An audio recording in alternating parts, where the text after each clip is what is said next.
Thank you, Mayumi, and good morning, everybody from Sydney. I'm just going to acknowledge the First Nations people, which is quite a custom that we do in Australia. So I'm talking to you today from Darugul lands.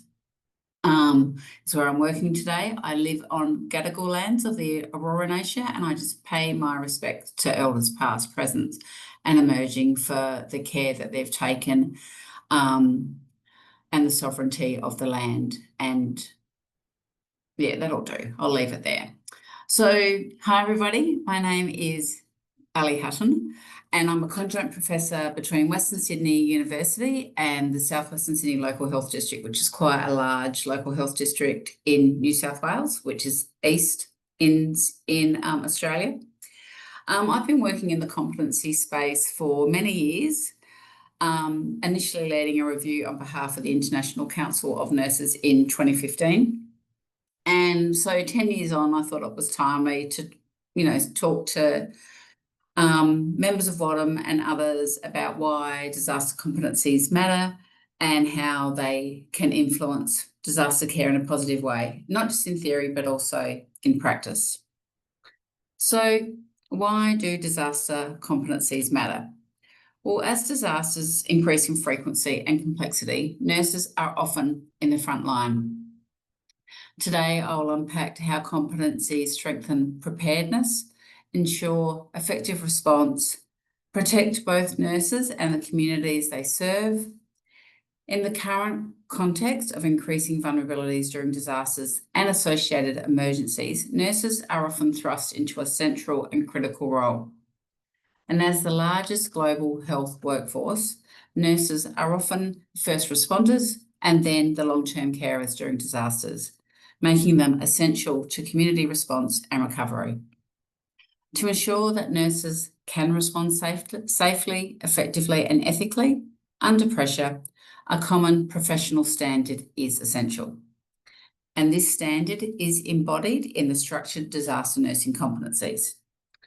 And they define the knowledge, the skills, and the attitudes required for successful engagement throughout a crisis. Competencies matter because they provide a framework for readiness, they standardise practice, and they strengthen leadership and ethical decision-making in chaotic environments. So the development of these competencies was spearheaded by groups like the National Emergency Preparedness Education Coalition, NEPEC, and later the International Council of Nurses, and later the World Health Organization. And all of these groups came together and recognised the major gap in disaster training for nurses and midwives. So the current gold standard is the ICN Disaster Competencies 2.0, which expanded the scope from 4 domains to 8 domains. And they also established 3 distinct levels of competencies, acknowledging that every nurse contributes differently. So from the novice or the registered nurse, the staff nurse, we'll call that level 1, to the more senior nurse, a level 2, who might work in still a hospital environment or a community environment, to experienced disaster responders, and that's level 3. So whether it's a bushfire, a cyclone, a pandemic, an earthquake, disasters are reshaping how health professionals respond. And as the largest health workforce, nurses must be equipped with the right competencies to respond professionally and ethically under pressure. And as I have said before, and I'll say it again, every nurse is a disaster nurse. We all have the basic skills and capacity to respond to a disaster, and nursing competencies provide a framework for this. So what are disaster competencies? Disaster competencies define what nurses should know and be able to do before, during, and after a disaster. They support consistent, high-quality care, and they protect both the patients and the providers in extreme environments. They provide a framework for what may be expected in these settings, and they can be used to create situational awareness of expected activities during a disaster response. So why does disaster competencies matter? Well, I have already alluded to this a little bit, but they provide a framework for readiness and confidence. They allow for standardised practice across contexts and countries. They support nurses to negotiate their roles and tasks if they are asked to work beyond their scope of practice. And they can also be used to strengthen leadership, coordination, and ethical decision-making in a crisis. So every nurse is disaster nurse, my favourite saying. Whether you work in aged care, emergency, community health, paediatrics, you are a disaster nurse. And the competencies serve as a safety net and framework to provide each nurse with situational awareness in their role wherever they work. They can be used to reduce chaos by guiding action when systems are overwhelmed. And in disasters, nurses often need to make rapid decisions. So competencies ensure that those decisions are grounded in evidence and ethical practice. So when a disaster strikes, if we're not prepared, the system just can't afford extra confusion. So what we're really looking for here is confident nurses who can make the difference between an organised response and preventable tragedy. So what I'm going to do now is walk through how the competencies developed and how they have evolved to what they are today. So I've already mentioned NEPEC, the National Emergency Preparedness Education Coalition, and this was formed in Vanderbilt University School of Nursing in the early 2000s. And really what this group of academics wanted to do was they wanted to raise awareness about nurses and their roles in disasters. They wanted to lead knowledge development. They also just wanted really to get together people who are interested in disaster nursing. So they pulled together 50 different organisations from around the country.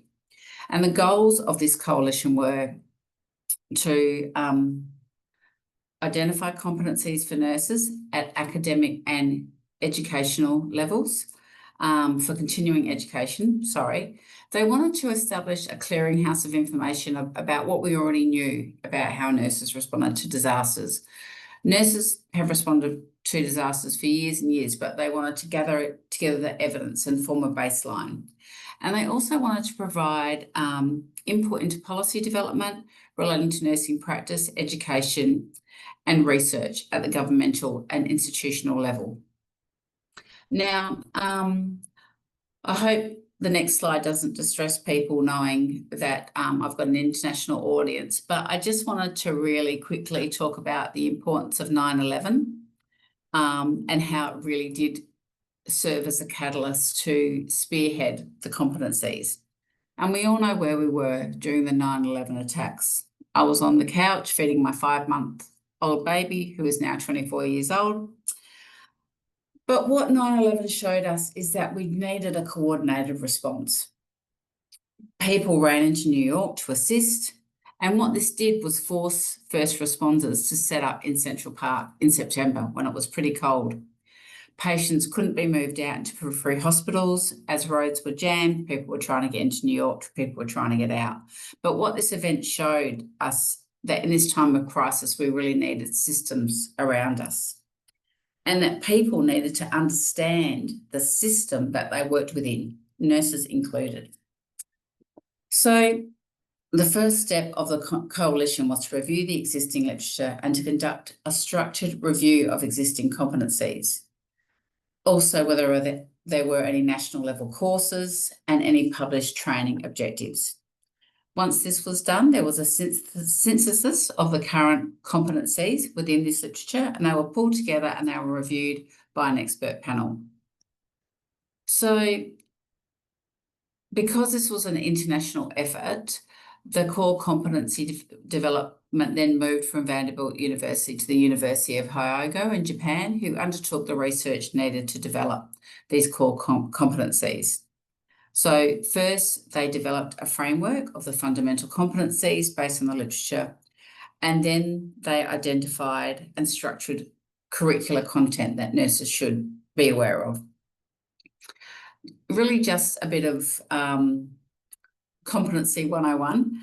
So all competencies include the same form. They have 3 elements. What is the knowledge? that that nurse needs, what is the skill, and what's the judgment. So like, what's the action piece? And these were classified into 5 categories. So fundamental attitudes towards disaster nursing, systematic assessment and provision of disaster nursing care, care provision to vulnerable people and their families, care management in disasters, and professional development for nurses. So this work really gained recognition by the World Health Organization, and it was felt that the best place for it to sit was in the International Council of Nurses, because we really wanted it to be a global framework that was used by everybody. And also what was also happening, Pakistani floods, 9/11, Band Aceh, all of these big major disasters was showing the world that health systems are vulnerable and that people or countries are not prepared for disaster, and mitigation is essential in reducing the impact. So in January 2005, 168 governments adopted a 10-year blueprint for disaster risk reduction and included the 5 priorities that I mentioned earlier. And nurses and midwives were the first people to be targeted. And really this is because nurses were seen as the largest workforce and the major workforce that would be responding to a disaster. So this stimulus led to the 2009 creation of the ICN framework of disaster nursing competency. So that was version number 1. And this was first developed through the WHO regional office through the Western Pacific. And purposefully, this framework was developed with the broadest and most formally organised reference group that they could pull together. And the original preparedness domains were mitigation, preparedness, response, and recovery. And this version was seen as a first step towards growth of the nursing preparedness, and profession, and also seen as the first step to legitimising what nurses did in a disaster. And these competencies were quickly taken up and recognised by many nations across the globe. So 2015 is probably where I stepped into this space. I was at Johns Hopkins on sabbatical, and I met a woman called Tana Goodwin-Vanema. And she said to me, "Oh, I'll introduce you to the director of the ICN, the president of the ICN, because, they're really looking to review the ICN competency." So talk about being in the right place at the right time. So, and because, I was a member of WADM was super supportive in how we could get nurses together globally across the world, and we could review the competencies and how they were being used across the world. So we had representation from nurses of every continent, and I think it was just a really good project. It really showed that the competencies were used quite a lot across the world, mainly used for education and development of country-specific standards. And that is still happening today. The recent competencies were recently translated into German.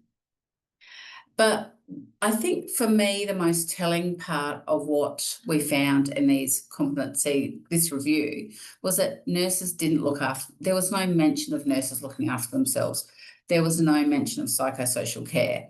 So that was really seen as an important element to include in the next iteration of the competencies.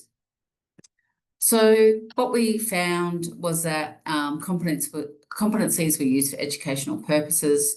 They were used to inform and establish standards of care in different countries. They were also used to help develop ethical and accountable practices for nurses. They were also used for organisational structure of organisations. Looks like I've doubled a few here. And also some countries developed their own disaster competencies. And I think that's really important to talk about, because these competencies are done as a baseline, and we want people to look at them and reflect and be iterative and develop their own. So this led to 2018, 2019, the ICN deciding that it was time to revise 1.0. So we met in San Francisco, and we, when I say we, there were 12 expert nurses that were identified and gotten together by the International Council of Nurses. And really the end goal was really to publish a 2.0 version. So what we came up with was widening of the domains. So we increased the 4 domains to 8.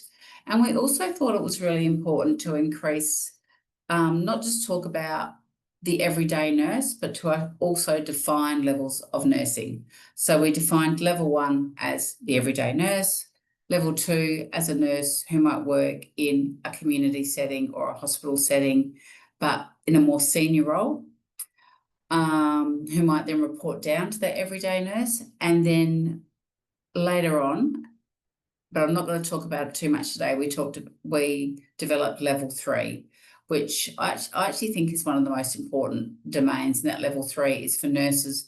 That is their bread and butter. Their day-to-day work is responding to disasters.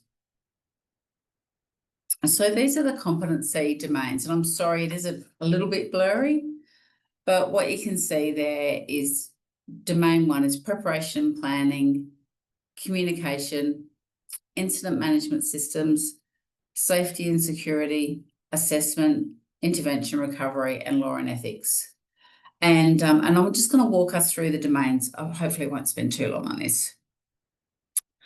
So, sorry again, a bit blurry, preparation and planning. So with this preparation domain, we really wanted this to be a broad sweep of how the nurses as a community member may be prepared for a disaster. And sorry, just as you can see 2 columns, the first column is for the level 1 nurse and column 2 is for the level 2 nurse. So I think starting at personal preparedness is always a really good place to start. And whenever I talk about preparedness, I always talk about being prepared in the home, because I think as a nurse, you know, it's good to walk the walk, talk the talk. So, you know, talking about having your own plan for home and how you meet up with the people that you love is really necessary. I think it brings it home, pardon the pun. But of course, it extends to current emergency resources in the workplace. For example, do you know where the batteries are if the lights are out? Do you know where the torches are? You know, do you know where the paper and pen is kept if the, you know, computers on wheels don't work? Do you know where the extra PPE is kept? How do you keep yourself current in the space? What kind of risks will you encounter in your workplace? Do you live on a floodplain? Does that floodplain flood 3 times a year? How do you get home to and from work? So what do I need to be prepared? Not the whole world. What do you need to be prepared? And then, you know, zooming out to your established community knowledge practices. You know, how can that be leveraged? How can you help your community? What is a normal level of community practice? And the second domain is communication. So we all know that clear communication is an essential element of disaster planning and response. So going back to my 9/11 example, people didn't know whether to stay or whether to help. There was no system. But no one was asking anyone to stay either. And this was a key learning later. So when I say communication, though, this includes formal communication, informal communication. Who do you report to in your normal practice? Who reports to you? If you're working in your normal daily practice during a disaster, that will probably stay the same, but it's something to think about. And what are your communication systems that exist for a disaster, for a code blue, a code red? Do you know what they are? Do you know who to call? Do you know what the numbers are? And also, I just also think communication also means education. You know, so when we're working with the community, what do they need to know? What is important? If you're in a community working with dengue fever, do you need to talk to people about boiling water, protective clothing? what are the key elements? What are the key issues? So thinking about where you work and your community that you serve, and also in that space, what is the best way to communicate with these people? Is it in a shelter and putting information on a whiteboard? I mean, I think we just need to be reflexive and responsive, but also think about the resources that are around us and also the community that we're serving. So domain 3, incident management. I call this domain the situational awareness domain. So wherever we respond, wherever we live, we do so within a national structure, which already exists. So do we know what that structure is? Do we know how it works? Do we know where we fit into that structure? So I sometimes think that a lot of people do not know what their current incident management structure is. And maybe that is, maybe I'm being judgy, but I do think that we really need to revisit our organisation, the role of the organisation, and then our role within the organisation and where we fit within that structure. So when you do participate in drills, it's important that you contribute to observations and experiences and debrief and really let the organisation know what's working for you and what's not working for you, because it's better to do it during a drill than post-disaster. I also think it's really important to practice the drills in our workplace, because it really keeps us sharp, helps us stay within our licensed scope of practice. And also, if an unfamiliar team comes in to assist during a disaster, you're the expert in that area and you can help support and respond and manage that team. So safety and security is domain 4. And, again, like preparedness, it really starts with maintaining your safety of yourself and others. So, PPE, infection control to the best standards that you can, isolating people in the best way you can. So it's about adapting basic infection control practices, applying regular assessment of self and colleagues, and making sure that you're all right and that your colleagues are okay. And I also think the last important part of this space is to ensure that anything can impact on the safety and security of others. And if it is doing that it's communicated up the chain of command. So domain 5 is assessment. So assessment is a lot of the doing. And a key part of this is performing rapid physical and mental health assessment of each assigned patient or family or community that you're working with. And these are normally based on principles of triage, and again, will depend on the type of event that you're at. And once the patient is assessed and sorted, for want of a better word, then there's maintaining and manage the ongoing assessment of the patient or the family or the community. And this will also depend on the capacity of nurses and the team around you.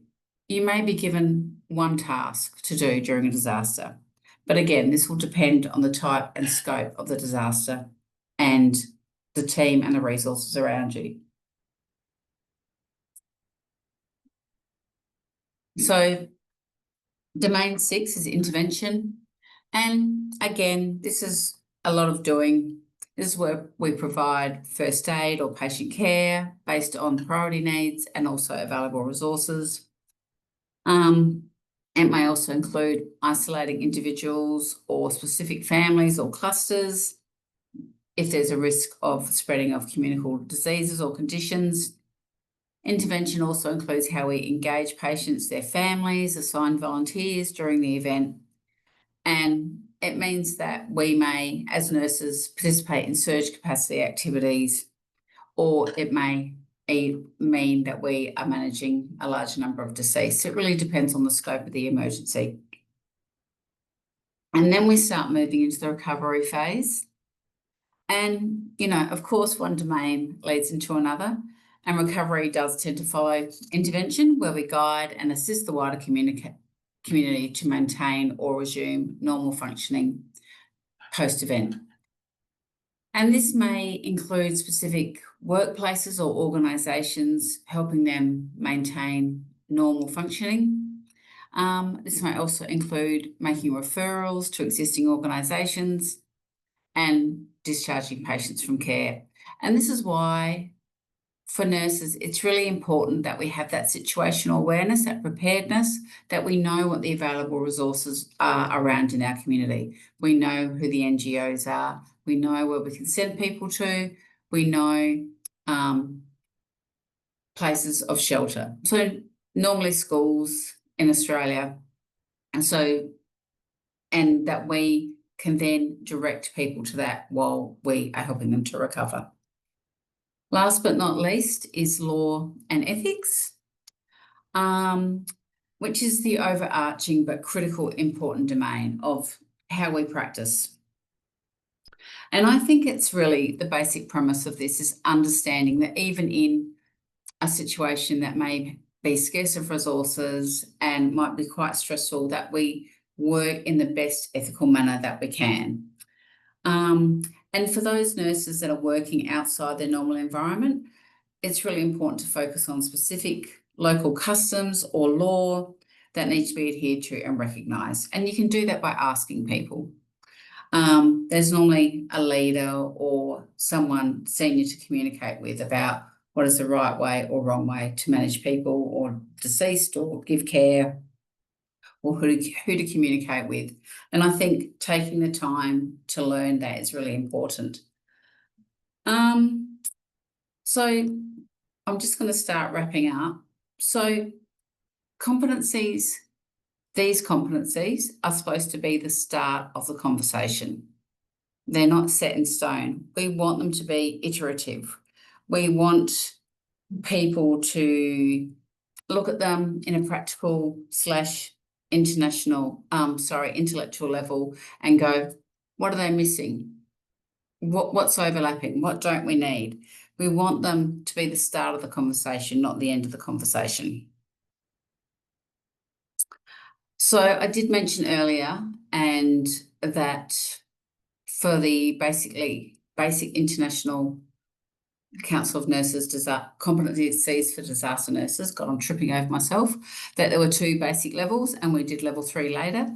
So level 1 is any nurse who has completed a program of basic generalised nursing education, and level 2 is any nurse who has achieved the level 1 competencies and aspires to be a designated disaster responder within an institution, organisation or system.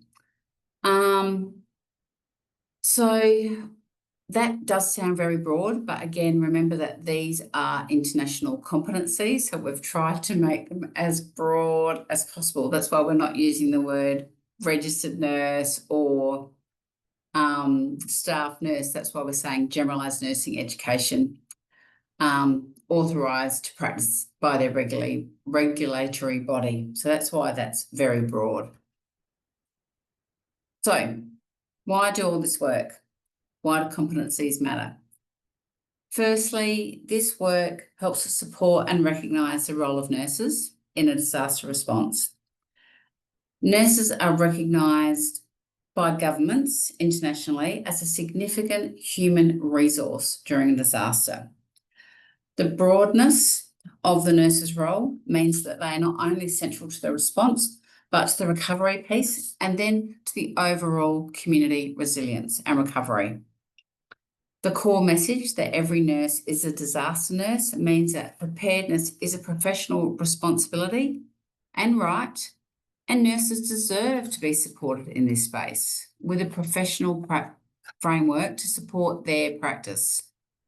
So what the competencies do is then provide a framework for readiness for nurses. But then as nurses, we need to understand what we need to think about to be ready. And that's what these competencies are trying to do. They're trying to walk the everyday nurse through, what do I need to know to be prepared? Who do I communicate to? What incident management system do I work within? What types of patients will I be assessing based on the history of disasters in my area, etc., etc. So in closing, why competencies? So I've just got a few headlines here. So their purpose is to define the knowledge, skills and attitudes of nurses needed before, during and after disasters. Their primary function is to guide education, practice, policy to ensure that we are providing safe, ethical and efficient care. The benefit of competencies is to give structure and provide situational awareness. They're broad and inclusive purposefully, and are intended as a starting point of engagement. So the cost of not being prepared is confusion, risk, and harm to others. So we argue that competent nurses are the difference between organised response and chaos during an already stressful environment. And last but not least, disaster competencies are there to empower every nurse, from novice to expert, to respond effectively, ethically and safely in a crisis. The goal is to transform crisis care into a structured, evidence-based action and to also strengthen global disaster resilience. So that's why competencies matter. Thank you. Okay, thank you so much, Ari, for your presentation. It was very comprehensive, starting from I guess, how competency has been born to develop current status. So thank you so much. I'd like to take some Q&A following the presentation. We got one question. So, and please put your questions if you have, and then we'd like to take one by one. So the question to you is, has there been a crosswalk of disaster competencies between health providers of different disciplines? I think that's, but do you know any other competencies? Yeah, currently the WHO are looking at medicine, and I've been involved in that work with quite a few other WADA members. So that is we actually do have a publication coming out quite soon. So yes, and I think there's an interest in paramedicine as well. Okay, thank you. So there has been some other competencies, and then I think it's we watch out. So then there are no others that exist at the moment. Okay, so is it medicine means more including as a team, right? Like a EMT team, kind of doctors, nurses, and other allied health professionals as a team competencies? Sorry, Mayumi, I was reading the questions in the chat. Yeah, so who would be the, who is this for? Is this a medicine? So within the medicine, who are the professionals? Medical doctors and then other, nurses and all other, because the disaster response or preparedness cannot be done only medical doctors. So are they talking as a team or?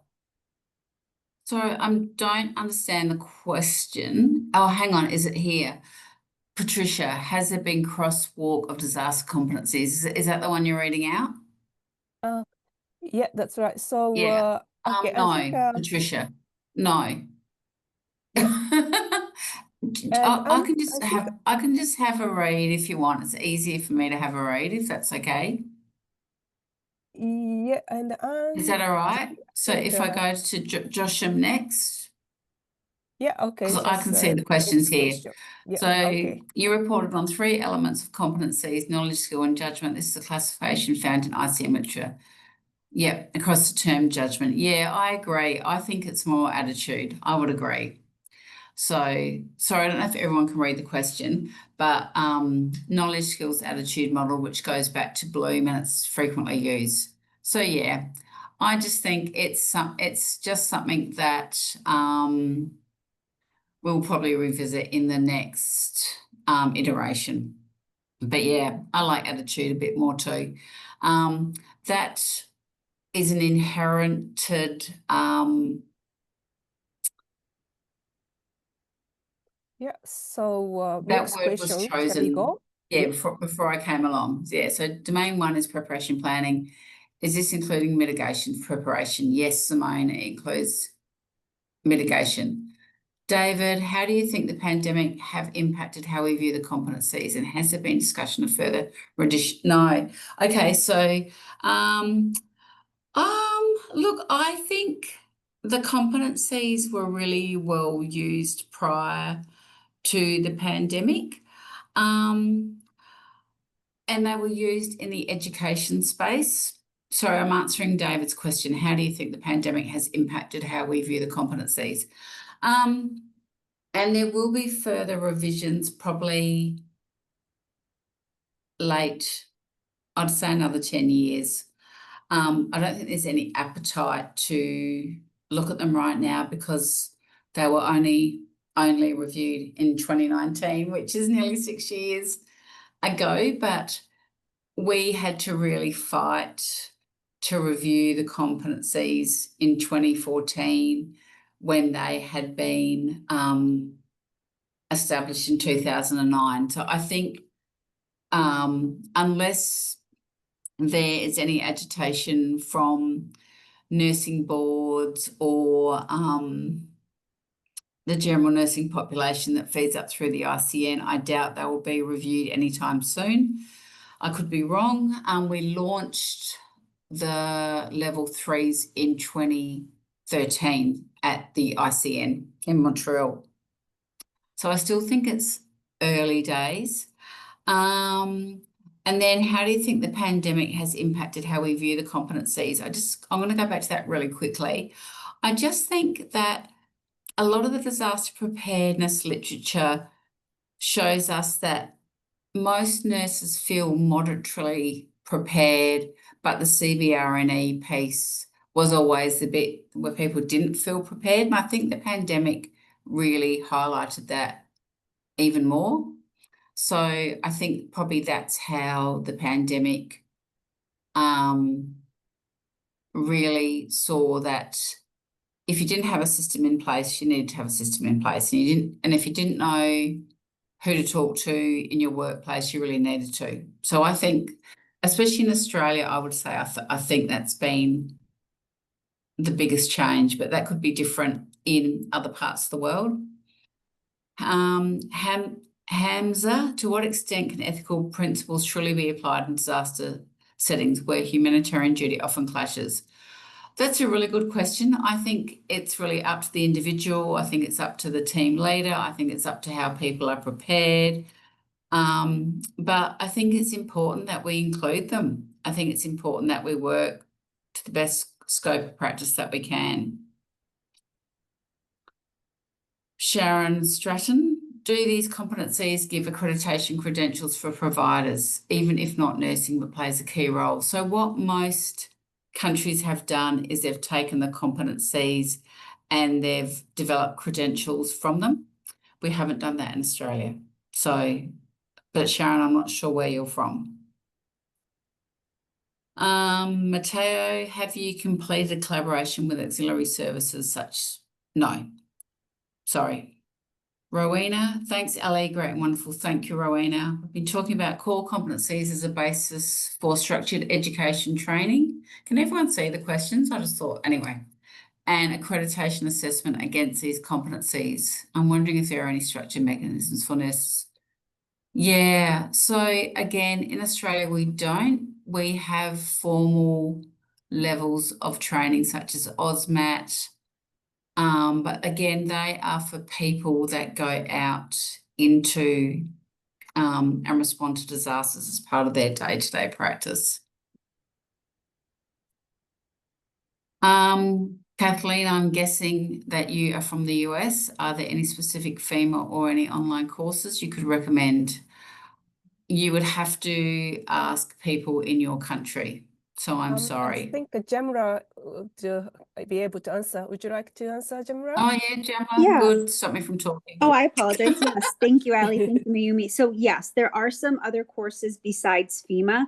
FEMA is great. There's also CDPs, so the Center for Domestic Preparedness in Anniston, Alabama, excuse me. And they do a lot of free courses. Believe it or not, you can just register once the government opens back up.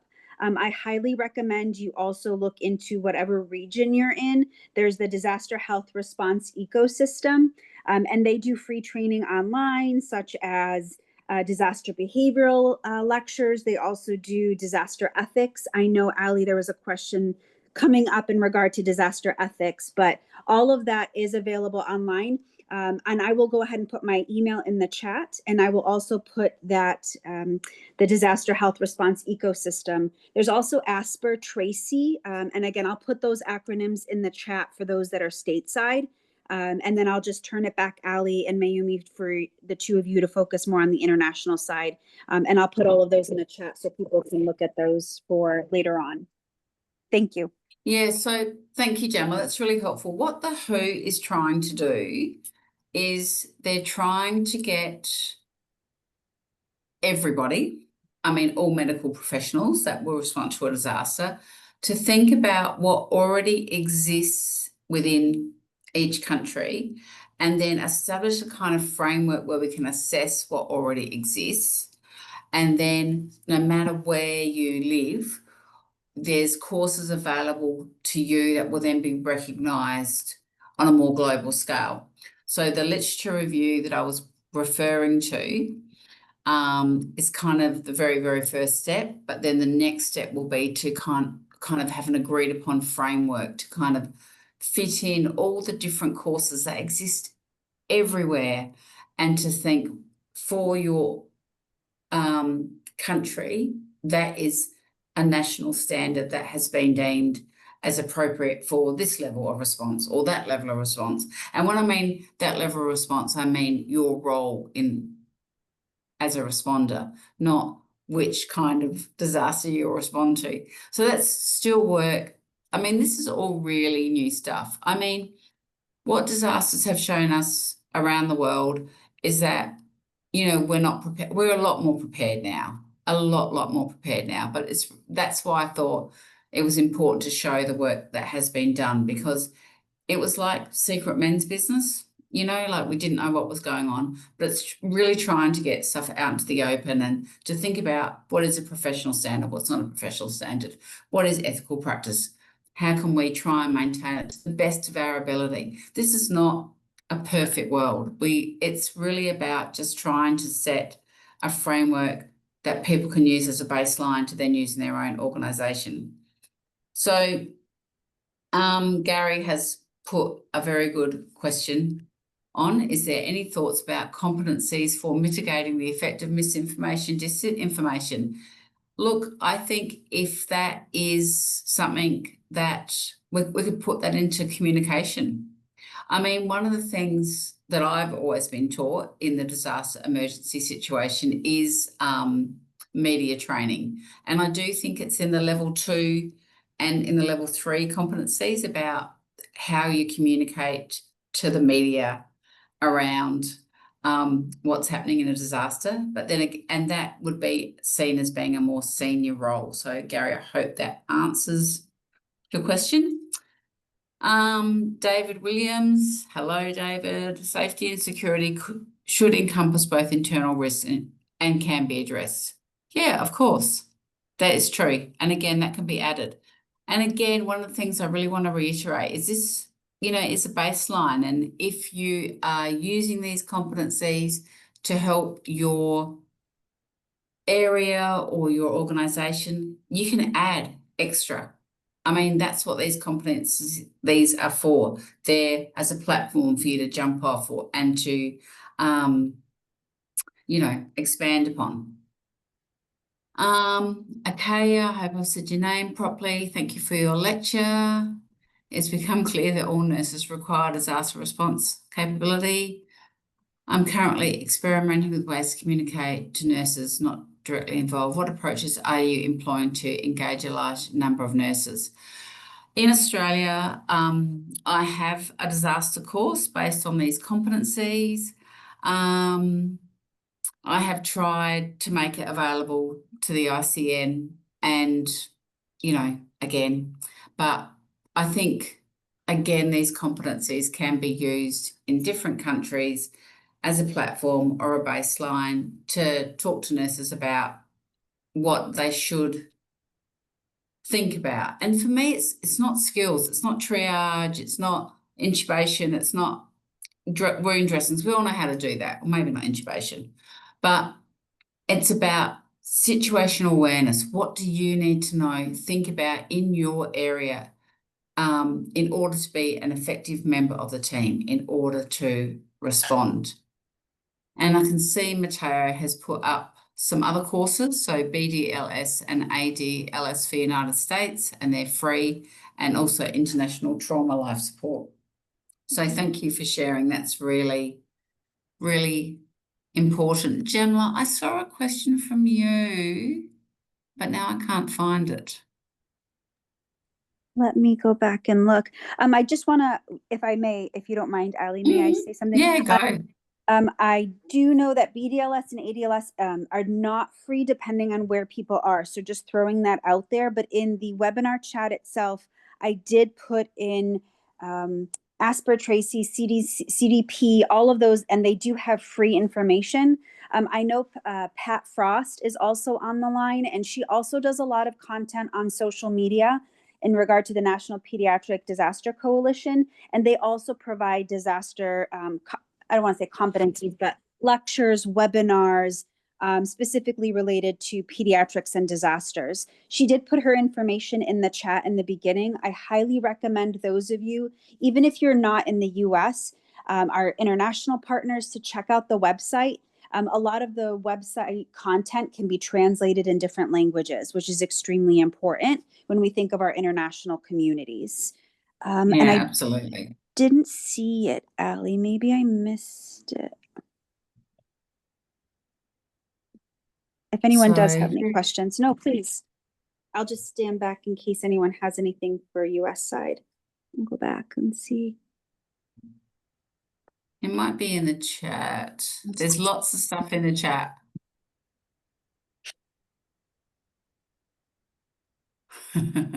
Well, Ali, since we have a few more minutes, can I actually ask you a question on one of the domains?